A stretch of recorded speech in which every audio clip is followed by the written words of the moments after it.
Subject science, lecture number 9, class 5, unit number 10, soil. Soil means मट्टी। Soil को अगर हम डिफाइन करें तो हम कहेंगे the material that covers the earth surface. Soil जो है एक ऐसा मटेरियल है जिसने अर्थ की सरफेस को कवर किया हुआ है। अब ये मटेरियल जो है ये किससे मिलके बना है, यानी कि सॉइल की कॉम्पोजिशन क्या है, किन कंपोनेंट से या किन चीज़ों से मिलके जो सॉइल है वो बनती है। तो सॉइल की जो कॉम्पोजिशन है वो 4 थिंग्स पे जो है कंसिस्ट करती है। 4 चीज़ें मिलके सॉइल बनाती हैं, डैट इज़ वाटर, पानी, एयर, हवा, particles of minerals and organic matter.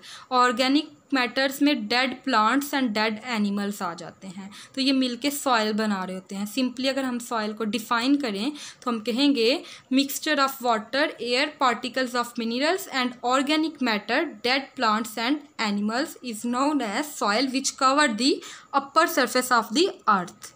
तो अब एक्सरसाइज की तरफ चलते हैं। क्वेश्चन आंसर्स हैं। क्वेश्चन नंबर 1 है what is soil and what is its composed of. Soil क्या है और ये किससे मिलकर बनी होती है। सॉइल को डिफाइन किस तरह से करेंगे, the material that covers the earth surface. ऐसा मटेरियल जिसने अर्थ सरफेस को कवर किया हो उसे हम सॉइल कहते हैं। कंपोजिशन की बात करें तो हम कहते हैं सॉइल 4 चीज़ों से मिलकर बनी है, that is water, air, particles of minerals and dead organic matter. Soil is made up of 4 things. These are water, air, particles of minerals and organic matter।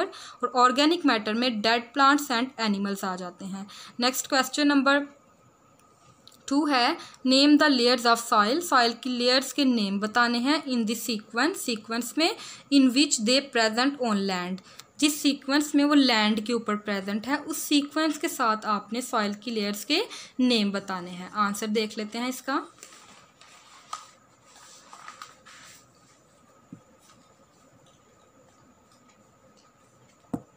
ये आपके पास डिफरेंट जो हैं लेयर्स हैं सॉइल की। सबसे पहले आ जाती है नंबर 1 पे टोपोसिल।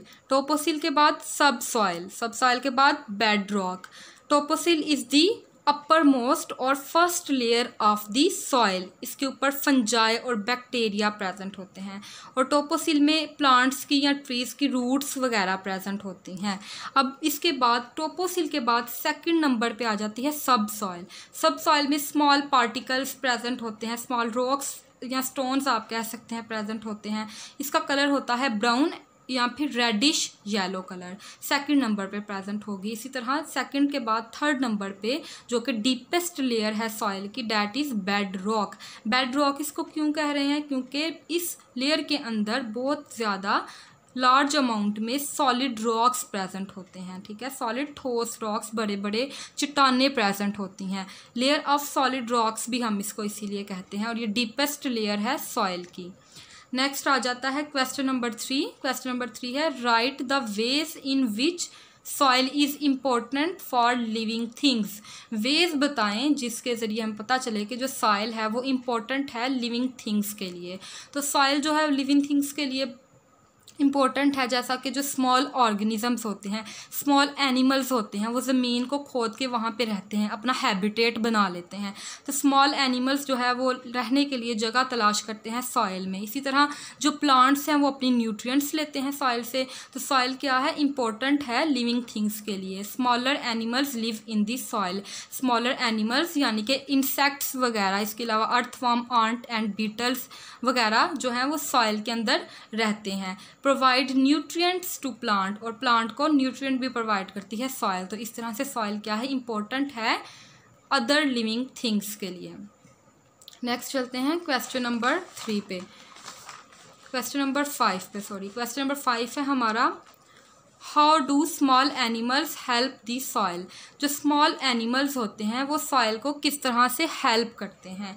स्मॉल एनिमल्स क्या करते हैं, सॉइल को एरेटेड बनाते हैं। एरेटेड का मतलब होता है कि उसको ऑक्सीजन रिच बनाते हैं, यानी वहाँ पे हवा की मौजूदगी को पॉसिबल करवाते हैं। These animals help to aerate, bring air into the soil while waste enriches the soil, ठीक है। जो स्मॉल एनिमल्स हैं वो सॉइल के लिए किस तरह से इम्पोर्टेंट है कि वो सॉइल के अंदर हवा की मौजूदगी को पॉसिबल बनाते हैं, और जिसकी वजह से सॉइल के अंदर जो अदर एनिमल्स प्रेजेंट होते हैं उनको हवा से ऑक्सीजन रेस्पिरेशन के लिए मिल सकती है। तो ये थी इम्पोर्टेंस स्मॉल एनिमल्स की सॉइल के लिए। तो ये आपका चैप्टर जो है वो कंप्लीट हो गया। इन क्वेश्चंस को आपने अच्छी तरह लर्न करना है, और लर्न करने के बाद आपने इनको लिखना भी है। ओके।